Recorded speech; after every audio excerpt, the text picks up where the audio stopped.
Ecclesiastes, one of the books in the Old Testament. It says, vanity of vanities, all is vanity. Why do you think God included this book in his canon? That's another good question, and it's frequently asked also. The Old Testament has a variety of different genres of literature, historical narrative, wisdom literature, of which Ecclesiastes is a part. Okay. So God's voice in the Old Testament speaks in many different accents. And we can be grateful, I think, that biblical faith is broad enough to include genuine expressions of skepticism, the sense of life's futility, frustration, perhaps. It's real. Yeah, it's real. And this is the kind of world we live in. And the book of Ecclesiastes actually picks this up in a most effective way. It's a book for our age. The preacher, as the author is called, the preacher actually takes us on a little tour of exploration. He describes his own quest for meaning in life. He explores or experiments with the pleasures that life can offer.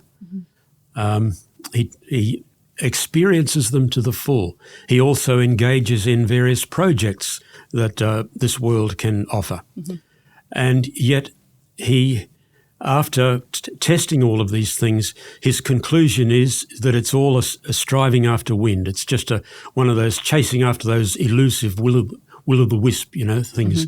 But eventually he gets to the point in the final chapter where he says that humankind's chief duty is to fear God and to obey his commandments. He eventually gets to that stage. That's his conclusion. Okay. That's his conclusion at the end. After all the expressions of frustration and skepticism, vanity of vanities, all is vanity. The real human experience. He gets to it in the end. Yep. It might seem to take a long time. So in the kind of world that you and I are living in, I think the book of Ecclesiastes performs a really important function. It demolishes false hope.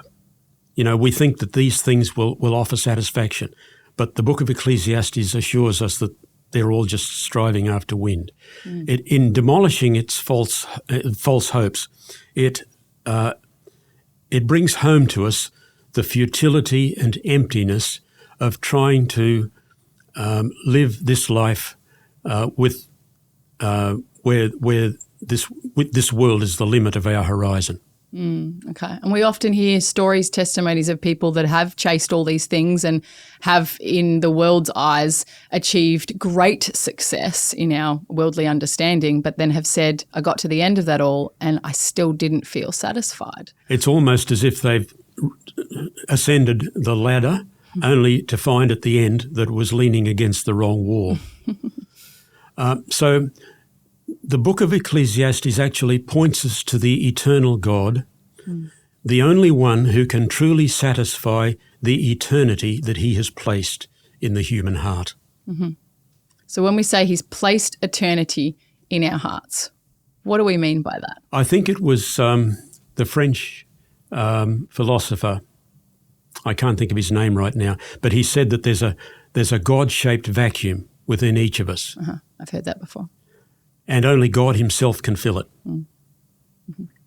I think it was Augustine who said, you have made us for yourself, and our hearts are restless till they find their rest in God. Okay. He's the only one who can satisfy the eternity, the sense that this world is not all that there is. There's something that lies beyond this life. And only God can fill that vacuum.